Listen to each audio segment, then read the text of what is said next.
बसनगौड़ा पाटिल की जहरीली जबान ने फिर फैलाया जहर। हिंदू मुस्लिम में नफरत डालने का काम भाजपा लीडर बसनगौड़ा पाटिल का शुरू है। बीजापुर के इतिहास में बसनगौड़ा पाटिल एक ऐसे एमएलए के तौर पर हमेशा जाने जाएंगे जिसने कभी नौजवानों की एजुकेशन के लिए आवाज़ नहीं उठाई, जिसने कभी हिंदू नौजवानों की रोजी रोटी के लिए नहीं सोचा, जिसने कभी शांति अमन की बात नहीं की, जिनकी ज़बान इतनी गंदी है, इनकी ज़बान से हमेशा गालियां ही निकलती हैं। कोई एमएलए अपनी ज़बान से गाली देता है तो सोचिए वो किस तरह का एमएलए होगा। स्वागत है आपका हक की आवाज़ में, मैं हूं शकील अहमद बागमारे। गणेश विसर्जन कार्यक्रम के दौरान हर बार की तरह अपनी ज़बान से हिंदू मुस्लिम में नफरत डालने का काम किया बसनगौड़ा पाटिल ने। पूजा के सामान खरीदना है तो सिर्फ हिंदुओं से खरीदने की बात कही। सुनिए। गणेशನ ಸಂದೇಶ ಏನಪ್ಪ ಅಂದ್ರೆ ಇನ್ನು ಮುಂದಿನ ದಿವಸನಾಗ ಹಿಂದೂಗಳು ದೇವರ ಪೂಜಾ ಸಾಮಾನು ತಗೋದು ಎಲ್ಲಿ ತಗೋಬೇಕು? ಹಿಂದೂಗಳ ಅಂಗಡಿಯಾಗ ತಗೋಬೇಕು। ಹಾರ ಎಲ್ಲಿ ತಗೋಬೇಕು? दूध हार ಸಿಗಲ್ಲಕ ನಮ್ಮ ಕಡೆ ಹೆಣ್ಮಕ್ಳು ಕೂತಿರ್ತಾರೆ, ಯಾರು ಸ್ವಚ್ಛ ಜಳಕ ಮಾಡಿ ಕುಂಕುಮ ಇಬ್ಬಟ್ಟು ಎತ್ಕೊಂಡು ಹಾರ ಮಾಡ್ತಿರ್ತಾರೆ, ಅಂತಲ್ಲೇ ಹಾರ। आगे इन्होंने मस्जिदों में होने वाली 5 वक्त की अजान पर भी सवाल उठाया और आगे कहा, वक्त आने पर तलवार पकड़ने हमें तैयार होना चाहिए। हमारे घर में प्याज काटने की चाकू नहीं है, हमारे पास शिवाजी महाराज की तलवार है। ಗಣೇಶನ ಹಬ್ಬಕ್ಕೆ ಇಟ್ಟು ಸೆಕ್ಯೂರಿಟಿ, ಪೊಲೀಸ್ ಪರ್ಮಿಷನ್ನು, ಕರೆಂಟ್ ಪರ್ಮಿಷನ್ನು, ಡಿಜೆ ಹಚ್ಚಬೇಡ್ರಿ, ಇಟ್ಟೆ ಹಚ್ಚ್ರಿ, 5 ದಿವಸಕ್ಕೆ 5 ಸಲ ಶಂಕ ಹೊಡಿತಾರಲ್ಲ, ಅವ್ರಿಗೆ ಯಾವಾಗ ಕಾಯ್ದೆ ಇಲ್ಲ? ನಾ ಬಂದೆ ಅಂದ್ರೆ ಹೇಳ್ತೀನಿ ಅವ್ರಿಗೆ, ಹಿಂದಕ್ಕೆ ಯಾರು ಮೈಕ್ ಇದ್ದಿದ್ದಿಲ್ಲ ಅವಾಗ ಮಾಡ್ತಿದ್ರಲ್ಲ ನಮಾಜ, ಈಗೇನ ನೀವು ಮೈಕ್ ಹಚ್ಚಿದ್ರೆ ದೇವ್ರಿಗೆ ಹೋಗಿ ಕೇಳ್ತಾನ, ಹಂಗ 5 ಸಲ ನಿಮ್ಮ ಇದರ ಕೆಲಸ ಹತ್ಕೋರಿ, ಬಿಟ್ಟು ನಮ್ಗೆ ಯಾಕೆ ತೊಂದರೆ ಕೊಡ್ತೇವೆ? ನಾವು ಹೊಸ ಕಾನೂನೇ ಮಾಡ್ತೀನಿ, 75% ಅಲ್ಲಿ ಹಿಂದೂ ಹೋದಾರ ಅಲ್ಲಿ ಮಸೂದಿನ ಕಚ್ಚಿಕೊಡುದಿಲ್ಲ, ನೋ ಪರ್ಮಿಷನ್। ಸಮಯ ಬಂದ ಕತ್ತಿ ಹಿಡಿಲಾಕ ನಾವು ತಯಾರಾಗಬೇಕು। ನಮ್ಮ ಮನ್ಯಾಗ ಉಳ್ಳಾಗಡ್ಡಿ ಕಟ್ಟೆ ಚಾಕು ಇಟ್ಟಿಲ್ಲ,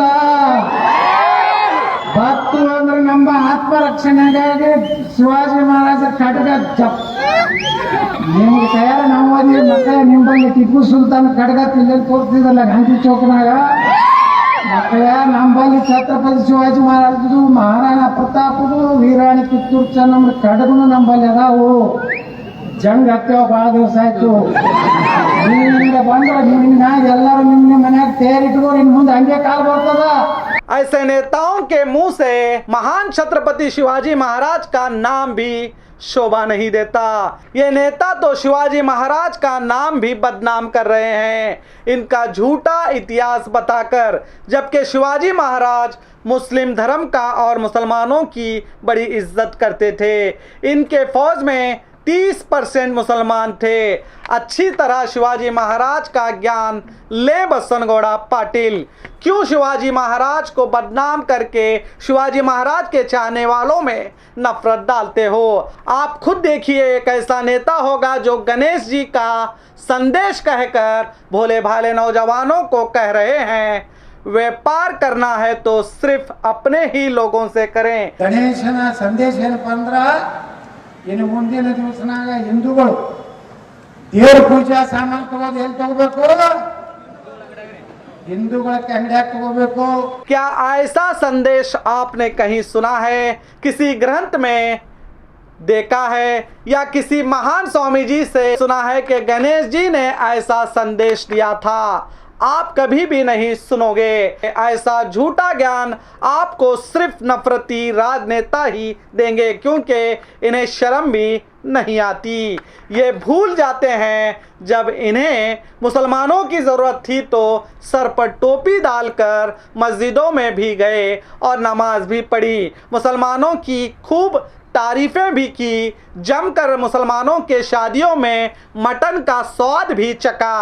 अब ये मुसलमानों के खिलाफ बात कर रहे हैं। सोचिए, एमएलए की कुर्सी हासिल करने के लिए कुछ नेता किस तरह से रंग बदलते हैं। बसन गौड़ा पाटिल के भाई ईश्वर गौड़ा पाटिल जी और पिता रामन गौड़ा पाटिल जी के पास कई मुस्लिम ही काम किया करते थे। खुद बसन गौड़ा पाटिल भी मुसलमानों के बहुत अच्छे दोस्त थे और हैं भी, मगर ये भोली जनता क्या जाने कि बसन गौड़ा पाटिल राजनीति के नशे में ये सब भूल गए हैं। अब ये सड़क पर कारोबार करने वाले छोटे गरीब व्यापारियों पर भी ये अपनी गंदी राजनीति कर रहे हैं और हिंदुओं से कह रहे हैं कि मुसलमानों से कोई कारोबार ना करें। खुद तो बसन गौड़ा पाटिल बड़े कारोबारी हैं। अगर वाकई ही बसन गौड़ा पाटिल को मुसलमानों से नफरत है और वो राजनीति नहीं कर रहे हैं तो अपने सभी शॉपिंग मॉल और दुकानों के बाहर लिख कर लगाएं कि यहाँ दाढ़ी वाले, टोपी वाले, बुर्के वालों को आना मना है। अपनी सिद्ध श्री बैंक में हजारों मुसलमानों के खाते खोले गए हैं। जब मुसलमानों से कोई कारोबार ही नहीं करना है तो फिर अपने कारोबार में क्यों मुसलमानों की एंट्री? नो परमिशन बोलिए बसन गौड़ा पाटिल, दम है तो ऐसा करके दिखाइए। अपने कारोबार के लिए मुसलमान चाहिए और अपने कार्यकर्ताओं को इनसे दूर रहने की सलाह देते हैं। वाह वाह वाह, क्या राजनेता है। क्यों अपनी राजनीति के लिए नफरती नेता, क्यों हिंदू गरीब नौजवानों की जिंदगियों को बर्बाद कर रहे हो? क्यों इनके हाथों में हथियार थमा रहे हो? क्यों इन्हें एक दूसरे का दुश्मन बना रहे हो? कभी इन नौजवानों की नौकरियों के लिए भी आवाज़ उठाइए मिस्टर बसन गौड़ा पाटिल। और आगे इन्होंने अपने भाषण में मंडिया के नागमंगल के फसाद की बात कही। मस्जिदों के सामने चीखने, चिल्लाने और डांस करने का भी समर्थन किया।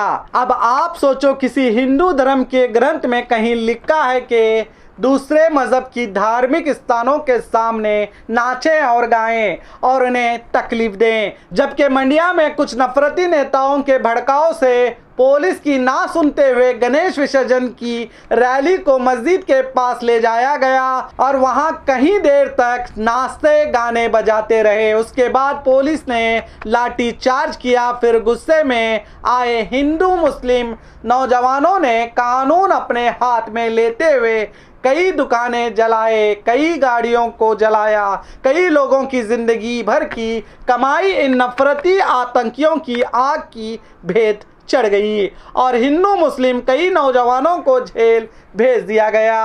पिछले कई फसाद की तरह इस फसाद में भी एक बात खास रही, ना ही जेल जाने वालों में कोई नेता था और ना ही किसी नेता का बेटा। अब मेरे भाइयों, आप खुद सोचो, इस तरह की घटनाओं से किसका फायदा होगा, आपका या नफरत बांटने वाले राजनेताओं का? सोचिएगा ज़रूर।